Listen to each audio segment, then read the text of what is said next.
I was forced to marry an old man because of my beauty, but when I was led into the cage, I was shocked to find he already had hundreds of beautiful wives.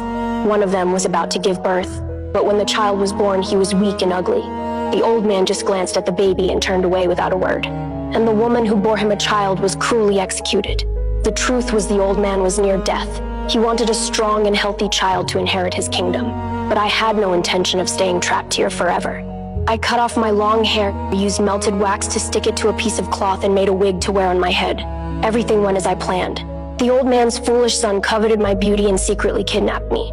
I took the opportunity to trick him with the wig and escaped immediately.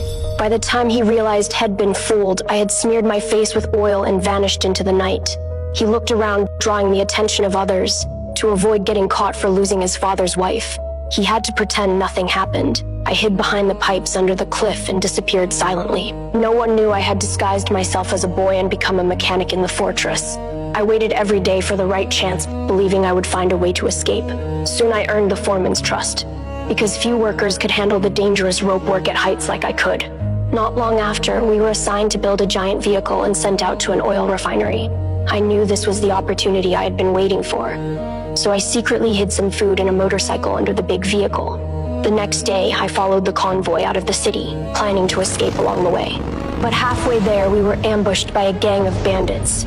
A huge explosion shook loose the bag of food I had hidden.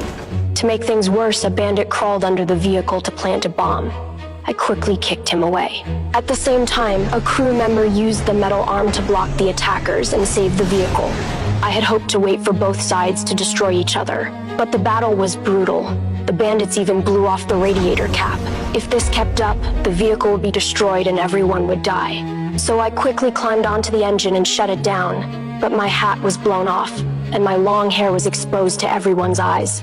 Jack, the team leader, immediately realized I was a girl. But with the enemy still upon us, he didn't call me out. To survive, I used my knowledge of this war rig, skillfully working the mechanisms on the vehicle to take down the remaining enemies. When it was over, only Jack and I were left alive. I went back inside the vehicle, pointed my gun at Jack, and tried to hijack it. But the veteran Jack just slammed the brakes, took the chance to push me out, and drove off without hesitation. In this endless desert, I would surely die without transport or supplies. But I didn't expect Jack to come back. Turns out that he had seen my ability and wanted me to survive this wasteland with him.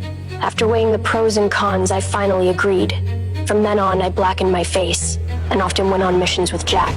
Our bond grew stronger through blood and fire, until one day we were ambushed at an armory by another armed faction. I reacted quickly, rescuing Jack on a motorcycle and escaping in a small car.